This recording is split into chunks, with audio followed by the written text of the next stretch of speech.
বল। তোকে না আমি ভালোবাসি রে, আই লাভ ইউ। কখনো মুখটা আয়নায় দেখেছিস?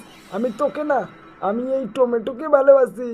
আর আমি তো বাসি না, আমি সিঙ্গেল আছি, সিঙ্গেলই মরতে চাই। তো তুমি রাগ করছো কেন জানো? হ্যাঁ, আমাদের তো কোনো গ্যারেন্টি নাই, আজ আছি কালকে নাও থাকতে পারি। এই 2 দিন যাই আছি, তাতে আমরা প্রেম করে ফুষ্টি নুষ্টি যদি করি। তোর মুষ্টিটাও কি লুচ্চার মুষ্টি নাকি রে? তুই তো লুচ্চার মতো করছিস। তোকে তো বললাম আমি প্রেম করবো না, আমি সিঙ্গেলে থাকবো। কি রে, এত চিল্লামিল্লি করছিস কেন রে? কি হয়েছে? মালিক, আমি আর বাঁচতে চাই না, তুমি আমাকে এক্ষুনি রান্না করে খেয়ে নাও। আমি এই আলুটাকে ভালোবাসি, আর এই আলুটাই টমেটোকে ভালোবাসি। মালিক, তুমি কিছু করো, এই আলুটাকে আমি অনেক ভালোবাসি। কি রে আলু, এটা কি সত্যি? আমি তো বাসি না মালিক। এই এই বেগুনটাকে কি করে ভালোবাসা যায়?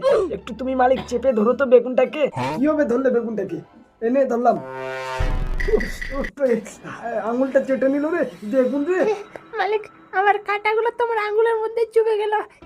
দেখলে তো মালিক, তোমার হাতটা এক্ষুনি বেগুন চেটে নিল। আর আমি যদি এই বেগুনটার কাছে যাই, এ তো আমার পুরো শরীরটা চেটে নেবে মালিক। কথাটা তুই মন্দ বলিস নাই।